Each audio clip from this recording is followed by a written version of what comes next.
Welcome to Earth, where everything wants to kill you. Imagine stepping off your sleek alien vessel, full of confidence, scanning a new planet like you've done 100 times before.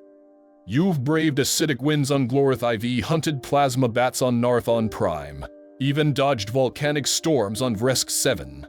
You're a seasoned explorer, and this should be routine. Then you land on Earth. The first thing you notice. It's beautiful, almost too beautiful.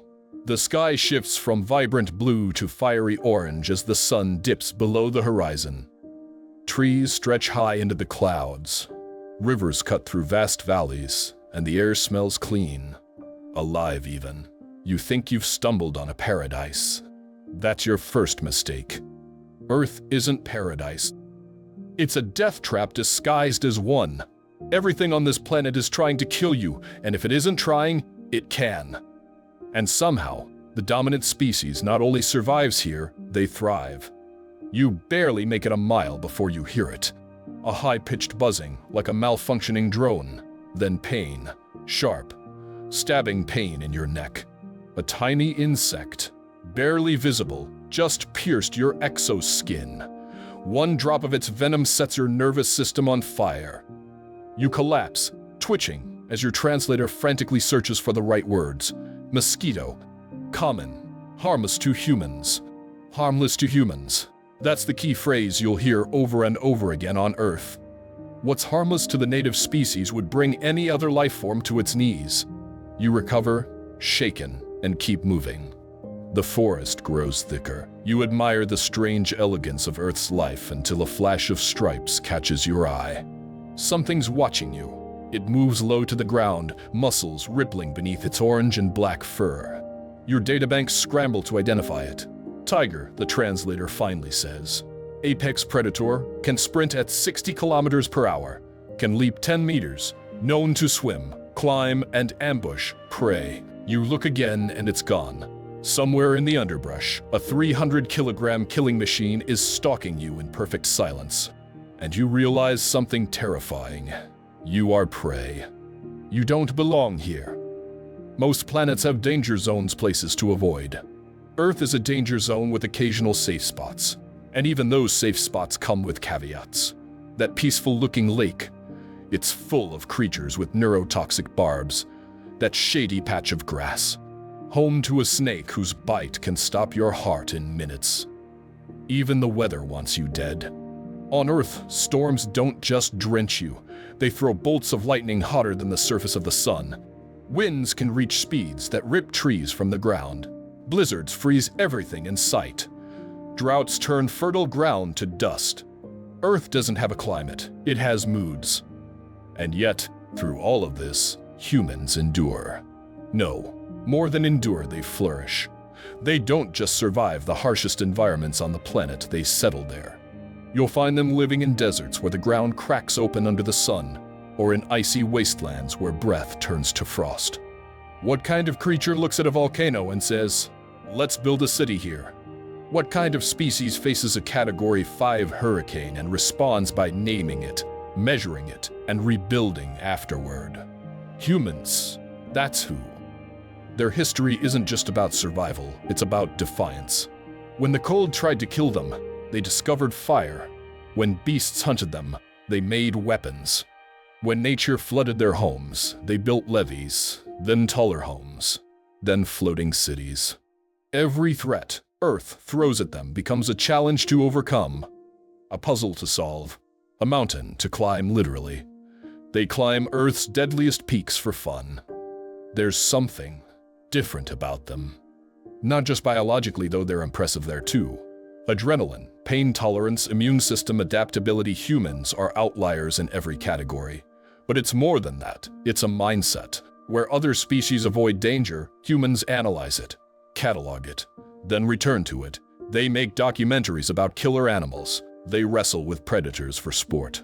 They build entire industries around testing their limits. So when other civilizations call Earth a death world, it's not an insult, it's a warning. Not just about the planet, but about the people who call it home. Because if humans can survive this place, if they can thrive in an environment where even the grass can be deadly, what happens when they come to your world? not to conquer, not to colonize, just to explore, because to them, danger isn't something to fear, it's something to study, something to laugh at over a fire, something to tell stories about. So if a human ever visits your planet, don't be fooled by the smile. Don't let their humor and curiosity distract you. Don't mistake kindness for weakness. Just remember where they came from, and be very, very careful. Born fighters, the human survival blueprint. You wouldn't know it just by looking at them. At first glance, humans seem average.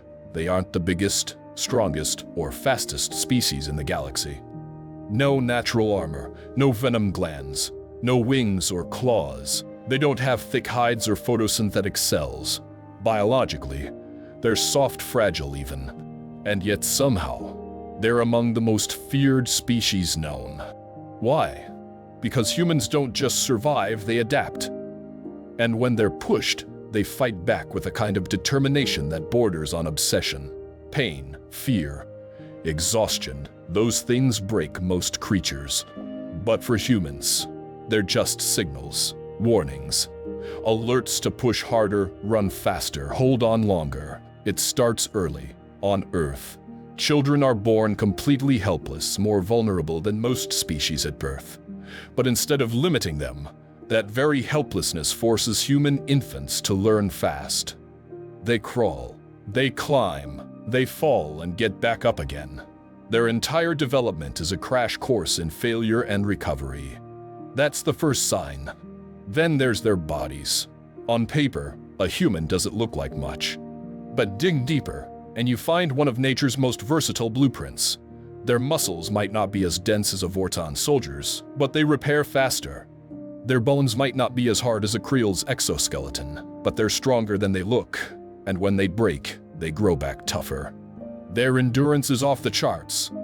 Most creatures sprint, then collapse. Humans, they jog for hours. Some can run for days without stopping. Their secret, sweat. They cool themselves as they go, an evolutionary trick that lets them outrun prey across entire landscapes. They don't need fangs when exhaustion is their weapon. And then there's the mind. A human's brain is a dangerous thing. It stores trauma, yes, but it also rewires around it. They don't forget pain, they learn from it. Every failure becomes data. Every scar is a lesson. Where most species avoid past mistakes, humans analyze them, break them apart, and come back smarter. You'd think this made them cautious. It doesn't. It makes them fearless. Because fear, to a human, isn't the end. It's just step one. When humans face something stronger, they build tools. When tools fail, they build better ones. Fire, stone, metal, electricity, each new challenge brings a new invention. They create not just to survive, but to conquer the unknown. And it's not just physical threats. Hunger becomes agriculture, disease becomes medicine, distance becomes rockets. Even their bodies reflect this. When they train, they break their muscles on purpose so they'll grow stronger. They willingly deprive themselves of food, rest, comfort, all to build resilience. Who does that? What kind of species looks at pain and says, "Let's see how far I can go before I pass out"? Humans do. And the strangest part? They do it together. You see, most predators are solitary. They fight alone, hunt alone. Humans are different. Their greatest strength isn't just their individual adaptability, it's their teamwork. Drop a single human into a hostile environment, and they might last a while. Drop a group of humans, and they'll build a shelter, assign roles, share food, and organize watch rotations by nightfall. Come back a month later, and they'll have a working society with rules, tools, and a plan for expansion. They bond in crisis. They find meaning in struggle. They forge loyalty under pressure. And when they fight, not just for themselves, but for each other, that's when they're most dangerous. Look at their history. Every time they've faced extinction, famine, disease, war, they've emerged changed, stronger, united, even if only for a while. Their entire species is defined by pressure. They're not just born survivors. They're forged by adversity. And the ones who endure the worst, those become legends. Their stories pass from generation to generation, not as warnings, but as inspiration. He survived the blizzard. She crossed the desert alone. They held the line when outnumbered 100 to 1. On other planets, those would be cautionary tales. On Earth, they're bedtime stories. Humans worship resilience. They celebrate pain overcome. They build monuments to perseverance. And they don't just admire those who endure, they try to become them. So when you meet a human, remember, you're not just talking to an individual. You're meeting a species that evolved by struggling through poison jungles, freezing mountains, endless droughts, and wild predators, all while learning, adapting, and teaching the next generation how to go further. They've been bleeding for millions of years just to get to this moment. And if they're here, standing on your planet, shaking your hand, it's because they've earned it. This isn't bravado. It's biology. It's culture. It's human. When curiosity becomes a weapon, curiosity, it sounds innocent enough, harmless even, a trait associated with scientists, children, maybe the occasional fool. But in humans, it's something else entirely. Their curiosity is like a fire, it burns constantly.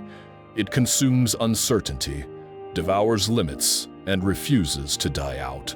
It's not just a desire to know. It's a compulsion to understand, explore, and push, no matter the cost. Give a human a boundary, and they'll ask what's on the other side.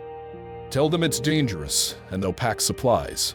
Say it's forbidden, and you've guaranteed their interest. Lock a door, and they'll pick the lock. Seal a vault, and they'll invent a key. Human curiosity doesn't stop at common sense, it overrides it. On a world as brutal as Earth, that trait should have been weeded out.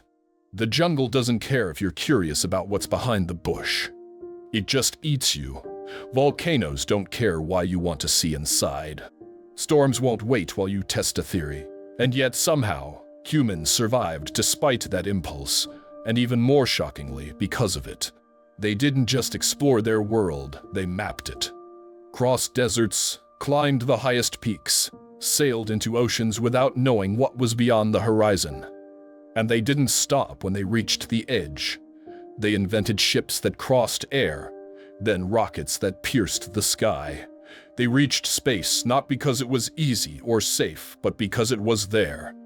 That's how they think.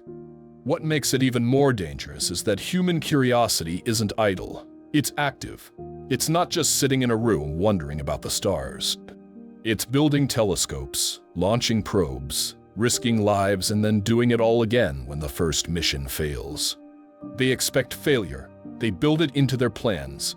It doesn't deter them, it drives them. And they're not just curious about places.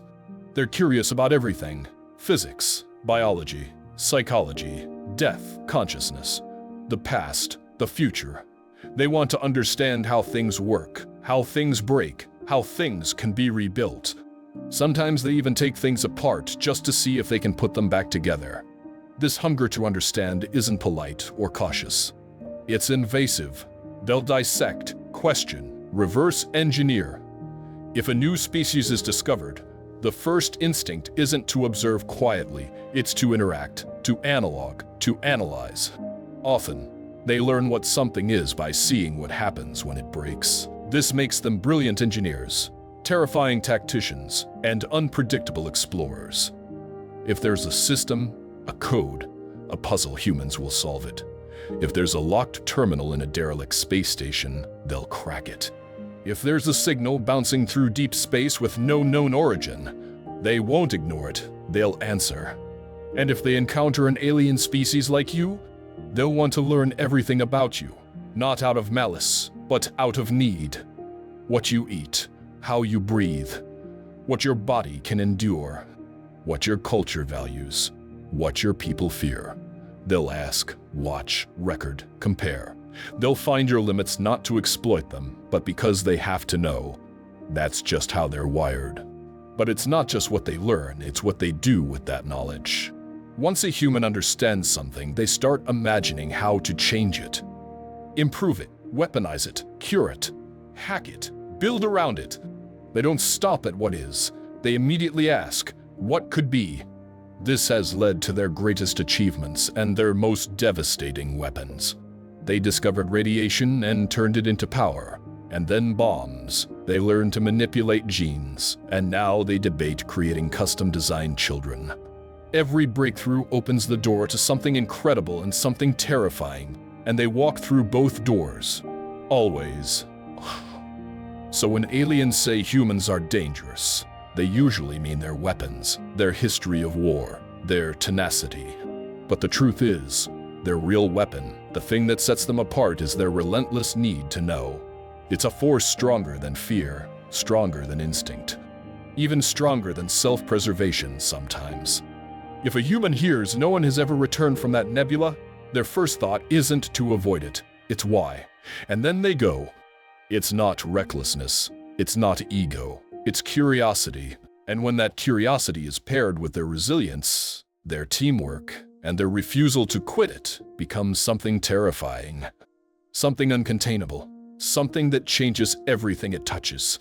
Because humans don't just want to see the universe, they want to understand it. And once they do, they change it.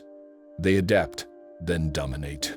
If you want to understand what truly makes humans terrifying, don't look at their muscles or machines. Look at their adaptability. It's not flashy. It doesn't roar like a warship or crack mountains like a fusion cannon. But it's the quiet force that makes everything else possible. Give a human enough time, and they won't just survive, they'll reshape the battlefield, redefine the rules, and eventually run the whole damn system. You can drop a human anywhere: desert, tundra, jungle, radioactive wasteland, and they'll figure it out. Maybe they'll get frostbite or heat stroke at first. Maybe they'll make dumb mistakes, but they'll learn fast. Not just individually, but collectively. Every loss becomes a lesson. Every failure gets recorded, shared, improved upon. One generation stumbles through fire, and the next walks through it like they were born there. Most species evolve over millennia. Slowly, painfully, trial and error drawn out over eons. Humans, they do it in real time. Change environment, they change habits, change gravity. They'll rewrite training regimens and rebuild bone density. Atmosphere too thin? They'll tweak oxygen supplies, engineer new breathing tech, and keep moving forward. What kills others in hours, humans turn into a research paper. The first time humans colonized a high-radiation world, it was a disaster. People got sick, equipment failed, supplies ran low. A dozen things went wrong, but instead of retreating, they hunkered down. They adapted their diet, rebuilt their suits, changed their housing structures. They learned the patterns of the radiation storms. Within a year, they weren't just surviving, they were thriving, farming, teaching, building homes. 5 years later, they were exporting minerals and offering crash courses in high-red terraforming to other species. That's what you're dealing with. But it's not just physical environments. Humans adapt to systems just as fast. Politics, economics, military doctrines, drop them into a new structure, and they'll figure out where the pressure points are, where the power flows, how the incentives work. They'll spot the loopholes, the flaws, the cultural blind spots, and if they can't use them to survive, they'll use them to win.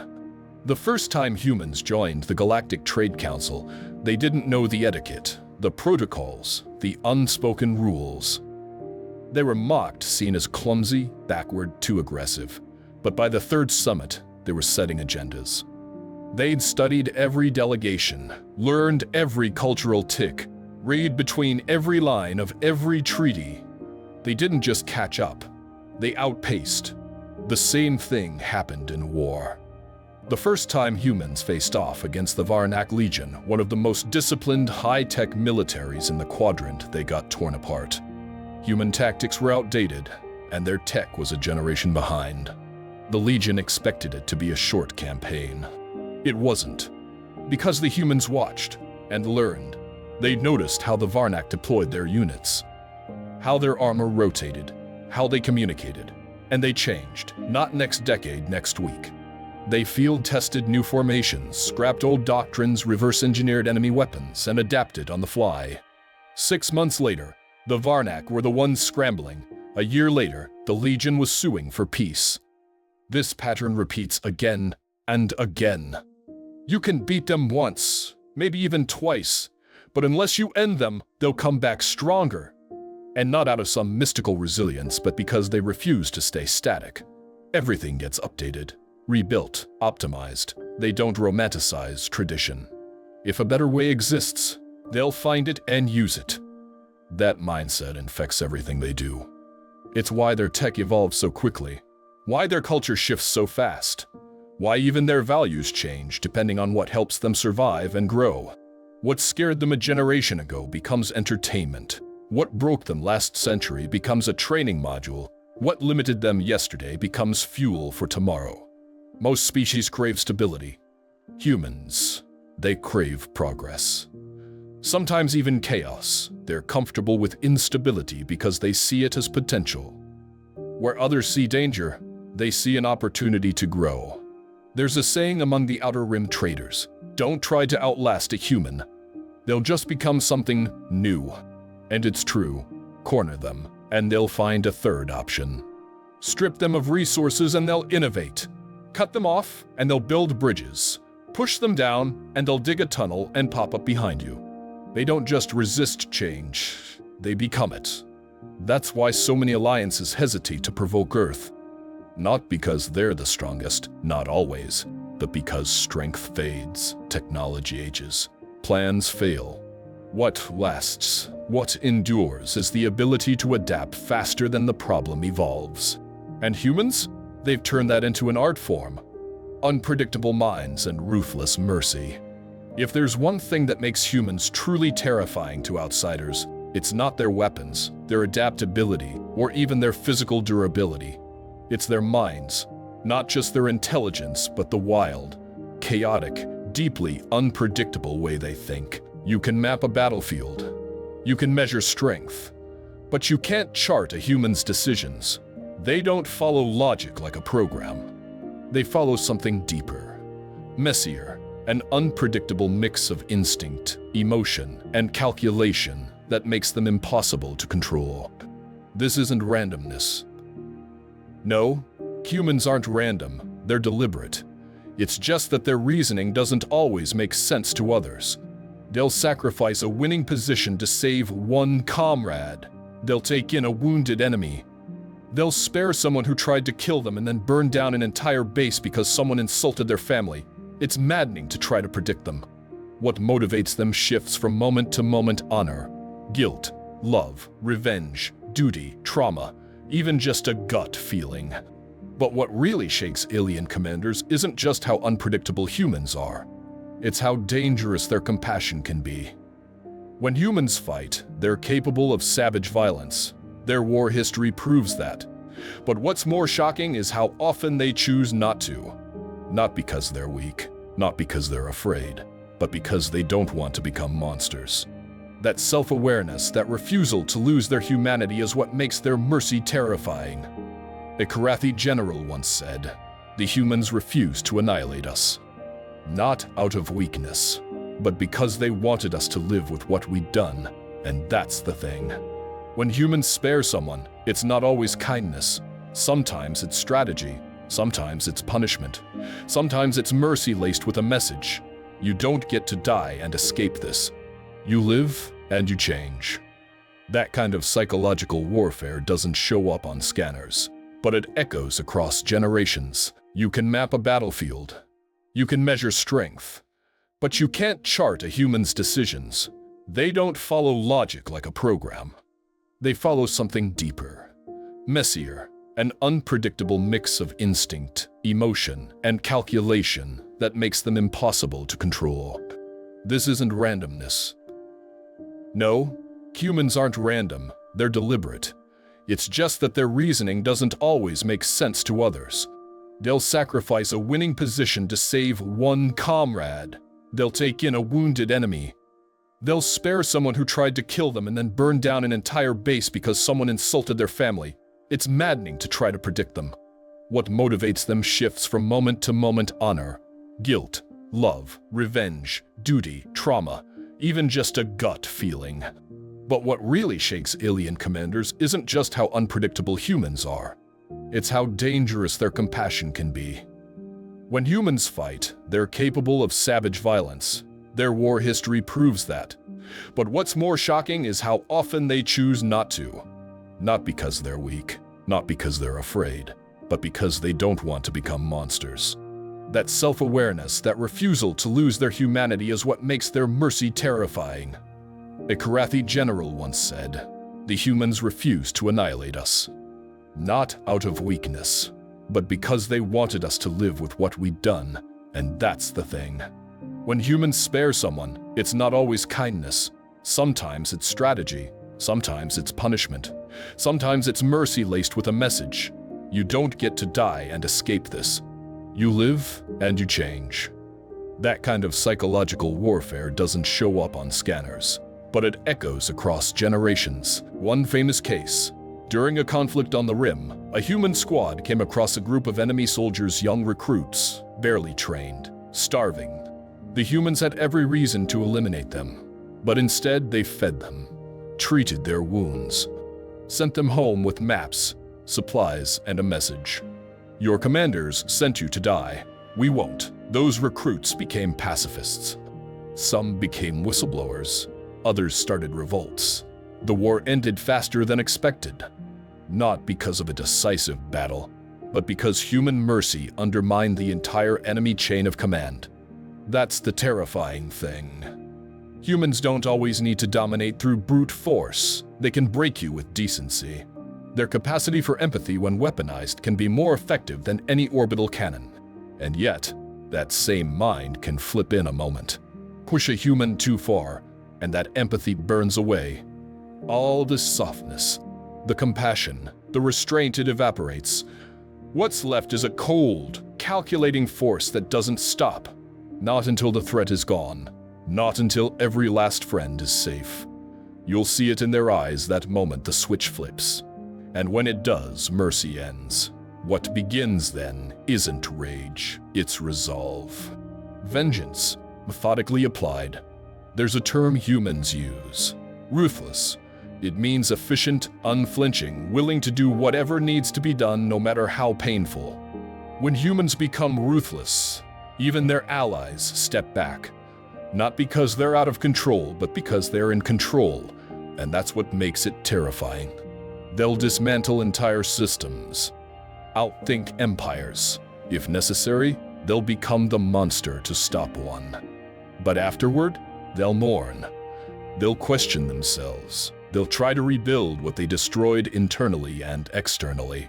That's what makes them so damn hard to understand. They're both the storm and the shelter, the sword and the hand that heals. Some alien psychologists believe it's the trauma of their origin. A death world breeds survivors, yes, but it also breeds people who are constantly walking the line between destruction and compassion. Humans live with the weight of both.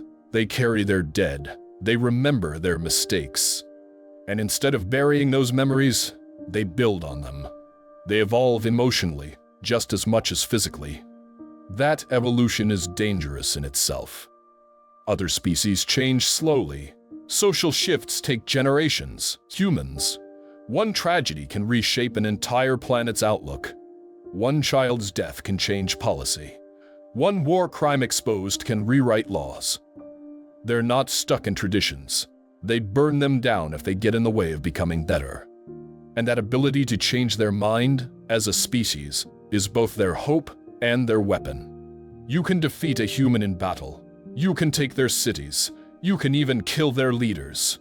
But unless you erase the idea that they can be better, they'll come back wiser, more prepared, and twice as determined. And that's what terrifies even the oldest empires. Not that humans are already dangerous, but that they haven't even peaked yet. They say the rules of war changed the day someone tried to attack a human hospital ship.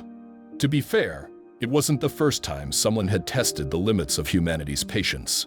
But it was the first time someone was dumb enough or desperate enough to fire on a clearly marked medical vessel bearing the white and red sigil of the Interstellar Medical Accord, with Earth's insignia printed right beneath it. The results were educational. After that, the galaxy got a crash course in what humans refer to as "don't start none, won't be none." It sounds simple. Folks laughed it off at first. It doesn't sound like a military doctrine. There's no tactical language, no talk of escalation protocols or fleet posture. Just 8 words, often followed by a shrug and a smile. But that phrase, it's carved into the bones of galactic diplomacy now, engraved into the protocols of war, taught in military academies from Tau Ceti to the edge of Vornan space. Because everyone remembers what happened after someone started some. The first rule of human medical defense is now infamous for its understatement. Don't start none. That's it. That's the warning. That's all you get. You mess with a human medical ship, a supply run, a field hospital, or even a single medic in a marked uniform, and what follows won't just be retaliation. It'll be a response crafted to haunt your species' cultural memory for generations. It's not about overwhelming force. Sure, Earth has firepower. They've got orbital arrays, smart munitions, and AI fleets that can think you out of existence before your first officer even finishes asking for a status report. But that's not what makes them dangerous. What makes them terrifying is that they don't just fight back, they make a point. A ridiculous, theatrical, unforgettable point. Because somewhere along the way, someone in Human Defense Command decided that deterrence wasn't just about strength, it was about shame. And nothing shameze would be warmonger like being humiliated on a galactic scale in front of your allies and enemies alike. There's an old story half-truth, half-legend about Admiral Chen, head of Earth's medical defense initiatives. When asked if it wasn't a bit excessive to deploy synchronized orbital drones to broadcast singing in the rain while disabling an enemy fleet's targeting systems, she simply smiled and said, "What's the second rule of human medical defense?" The room went quiet, and one of her aides answered, "If you do start something, we will finish it in the most embarrassingly memorable way possible." "Exactly," she replied. "Now deploy the jazz hands and make sure we get good footage. This one's going in the orientation video." Orientation video. That's what they call it. A mashup of past responses, military archives of absurdity, alien fleets reduced to choreographed flash mobs, battleships hijacked to blast 80s pop music, and warlords forced to surrender while their ships looped scenes from human sitcoms they didn't understand, but somehow still found humiliating. They're not just warning you off with threats. They're telling a story, one that says, if you cross this line, we won't just stop you. We'll make sure everyone remembers how you failed, and why, and how ridiculous you looked while doing it. So now, captains across the galaxy think twice before issuing an order near a medical vessel flying Earth's banner. No one wants to be the next Memi. No one wants to be immortalized in a training video titled "What Not to Do When Dealing with Humans," because there's no recovering from that. Your crew will never take you seriously again. Your species might not either. And in a strange way, it works. Hospital ships haven't had to activate weapon systems in years. They don't need to.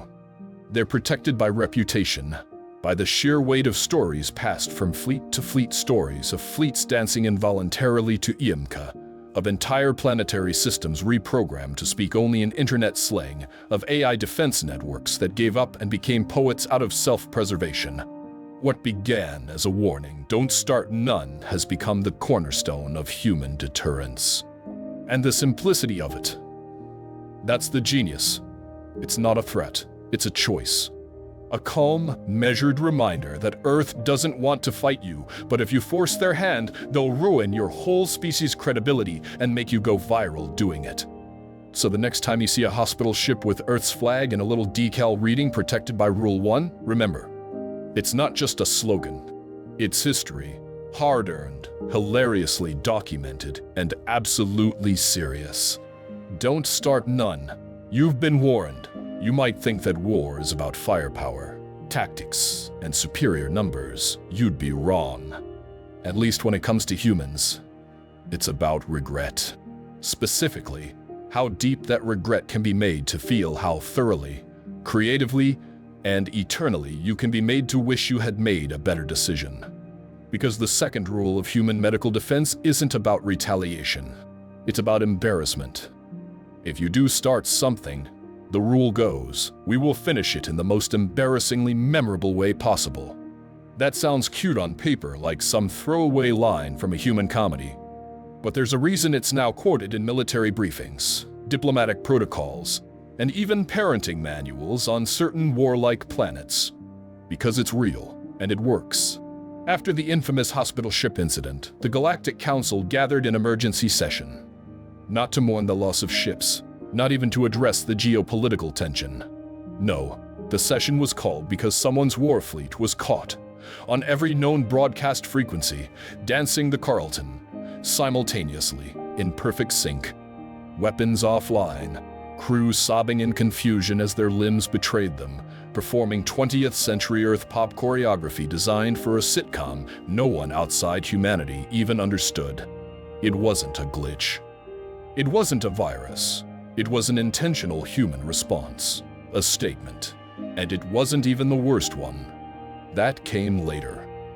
See, humans realized something most species hadn't. Fear has limits, but shame lingers.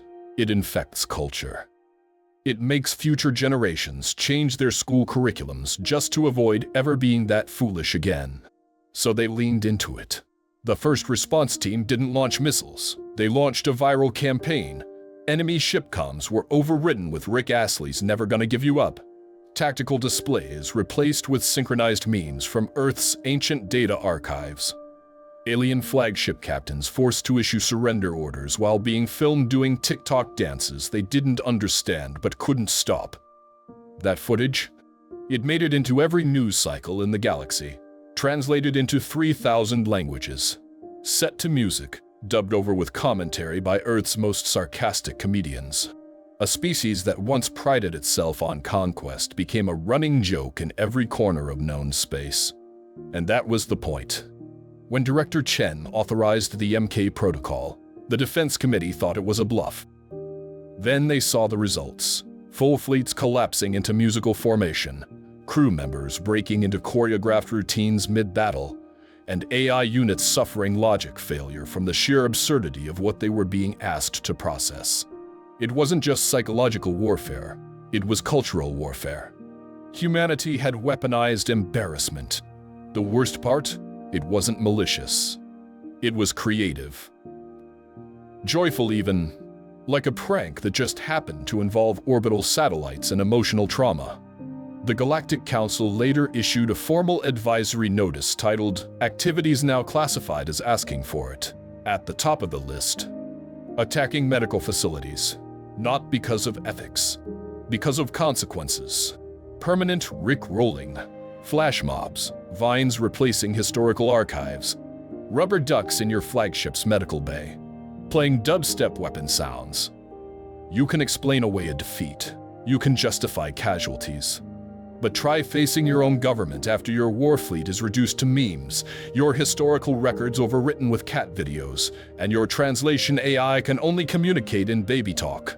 One species even reported that their defense grid, after attempting to scan a human medical ship, developed such intense social anxiety that it began apologizing before every future scan. Another empire had to deal with their military AI retiring itself to become a pet groomer. The explanation? It just couldn't handle the paradoxes anymore. That's the genius. It's not about destruction, it's about disruption. Total, uncontrollable, unforgettable disruption. Because once humans get creative, it's over. This isn't theoretical anymore. They have protocols documented, named Field-Tested Absurdity, the Know You Protocol, the Baby Shark Defense Grid, the Winter Wonderland Initiative, complete with artificial snow, the Thriller Response Plan. They've even started integrating these into orientation materials. New soldiers across the galaxy are being trained not just in traditional defense, but in meme literacy. Just in case. Humans didn't just say, "Don't mess with our medical teams." They said, "If you do, we'll turn your entire society into the punchline of a joke. No one will let you forget." And here's the terrifying part. It's effective. Since the implementation of these protocols, Attacks on human medical units have dropped to zero, not because of treaties, not because of fear, because no one wants to be that guy, the one who gets their entire species forced into a galactic flash mob, the one whose historical data now redirects to Wikipedia articles on why attacking hospitals is bad, the one who triggered something called the Karen Protocol, which no one will talk about, but everyone fears. Humans could have responded with overwhelming force. Instead, they chose humiliation. And in the long run, that's far more dangerous, because violence can be forgotten. But memes are forever. War never really went away. The Galactic Council, for all its noble declarations and peacekeeping ambitions, never truly managed to eliminate conflict from the stars. Borders still shifted, fleets still moved, weapons still got built. The difference now? Nobody wants to be the first one to pull the trigger. And that change didn't come from new treaties, stronger laws, or some enlightened awakening across the cosmos. It came from humans. Or more specifically, from what happened after someone attacked a human hospital ship. The incident itself was brief. One pirate faction, desperate and overconfident, decided to raid what they thought was an easy target. A medical convoy in deep space, marked with the universal symbols of peace, neutrality, and healing. They expected minimal resistance, maybe a few security drones.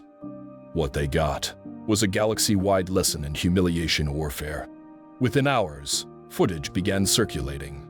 Not classified intelligence, not satellite recordings footage, carefully edited, professionally produced, scored with music. Distributed simultaneously to every public news outlet, entertainment stream, and civilian feed across hundreds of systems. It showed the pirate fleet being systematically dismantled, not by weapons, but by memes. Crews breaking into dance routines they couldn't control, AI targeting systems looping scenes from outdated Earth sitcoms, command decks transformed into flashing discotheques, captains forced to deliver surrender messages while wearing animated party hats that would not disappear. It wasn't just a defeat. It was the most embarrassing moment in modern galactic history, and humans made sure no one would forget. From that day forward, the calculus of conflict changed. Not because people became better, but because they became afraid not of dying, but of being laughed at, of becoming a joke. A cautionary tale. That fear did what centuries of diplomacy couldn't. "We haven't ended war," Director Chen once said during a defense summit.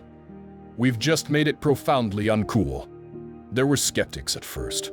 They couldn't believe humanity was serious. They assumed it was some elaborate cultural misunderstanding.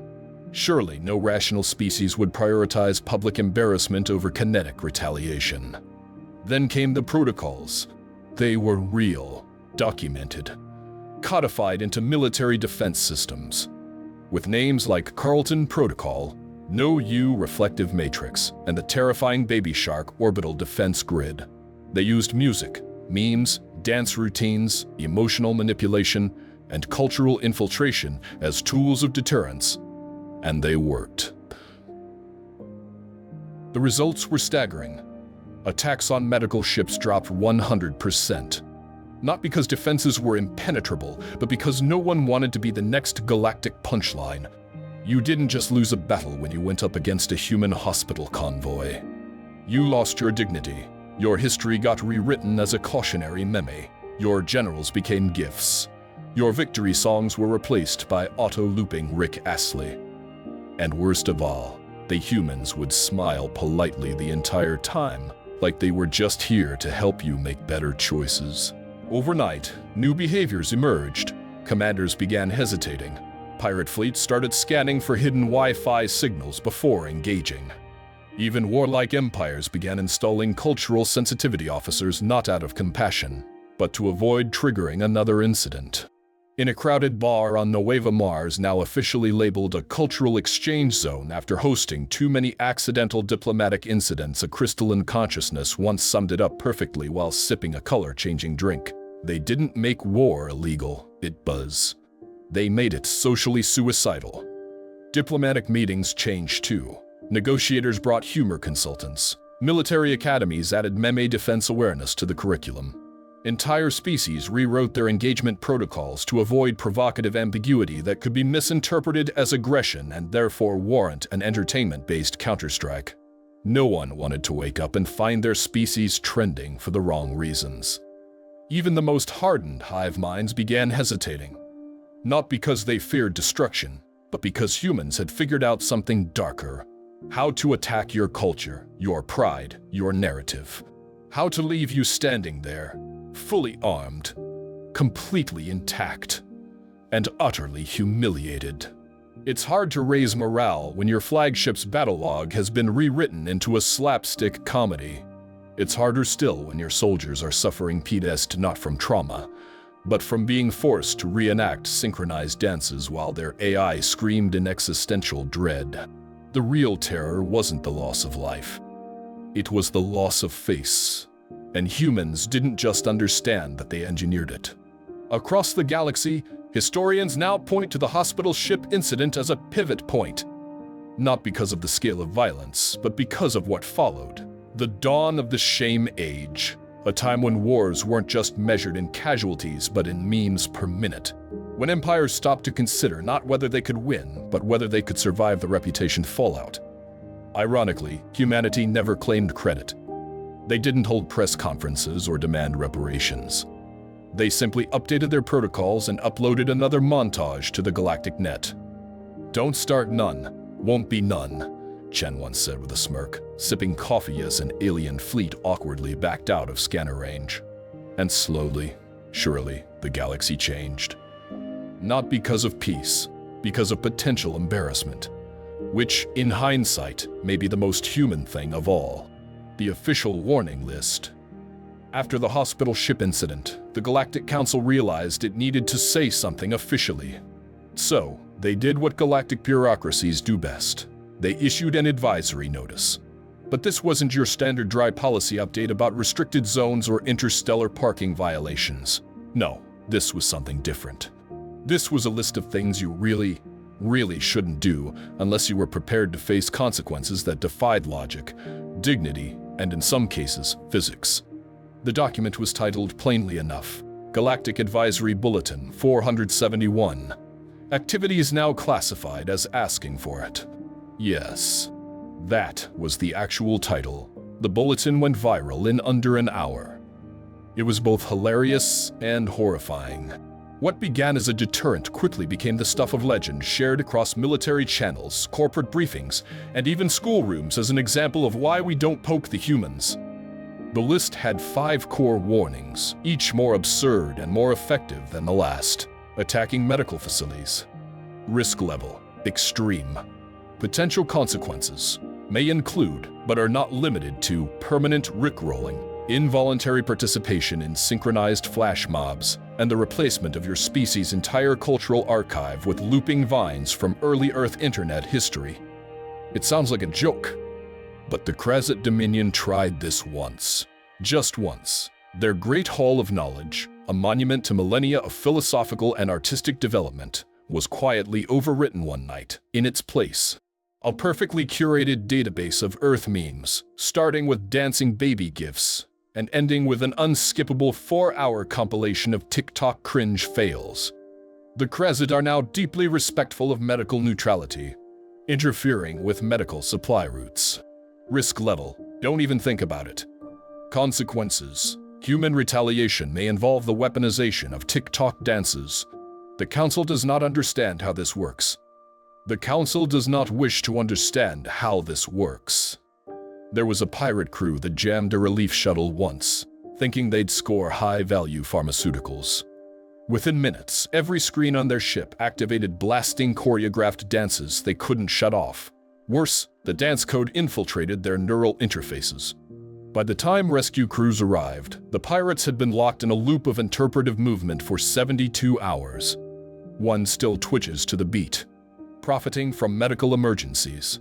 Risk level. Are you actually this stupid? Consequences. Remember the coffee incident? That was us being nice. The coffee incident, as it's now known, began when a weapons manufacturer tried to patent and price gouge emergency stimulants during a plague outbreak. Humans retaliated by ensuring that every vending machine in the company's facilities served only decaf for an entire year. Productivity collapsed. Morale broke. Executives wept. It was poetic, claiming unauthorized patents on human medical tech. Risk level. Do you even history, bro? Consequences. Humans now have a dedicated legal warfare division. Their lawyers include mimic warfare specialists and mimetic copyright enforcers.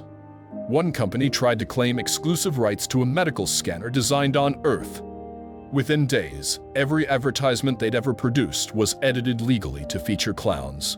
Their brand ambassador was digitally transformed into a balloon animal. Their headquarters was renamed unofficially but irreversibly to Clowntex Global. Their stock price still hasn't recovered, restricting access to or monopolizing medical care. Risk level. Your funeral. Consequences. No, seriously, just don't. We're running out of therapy resources for species traumatized by human corrective actions. Director Chen once explained the human perspective in a closed session of the council. Medical neutrality isn't just a rule. It's sacred. Violate it, and you won't just face resistance, you'll face creativity. And you do not want to see what we come up with when we feel disrespected. To underscore the point, she showed a video. It opened with an alien warlord yelling into a command console and ended with that same warlord in a pink tutu being forced to host a cooking show that looped across every communication relay in his home system. It wasn't edited. It was real. The final line of the advisory wasn't a threat. It was a plea. Please stop making the humans creative. There was a kind of desperation in that sentence, a wary understanding that, when pushed, humans didn't just retaliate. They remixed. They performed. They transformed revenge into a Broadway spectacle, and war into interpretive performance art that left attackers emotionally broken and culturally confused. And that's what made them terrifying. Because anyone can launch a missile. Only humans would replace your military anthem with a remix of Baby Shark, turn your strategy database into a Wikipedia rabbit hole, and make your ship speak only in UU. By the time it was over, you wouldn't even be mad. You'd be ashamed. And that, as every military officer now knows, is worse. The dance that ended wars. The annual Galactic Defense Summit was usually the same every year: serious faces, serious talk, and serious threats. Generals and scientists from across the stars gathered to compare the size and efficiency of their latest weapon systems.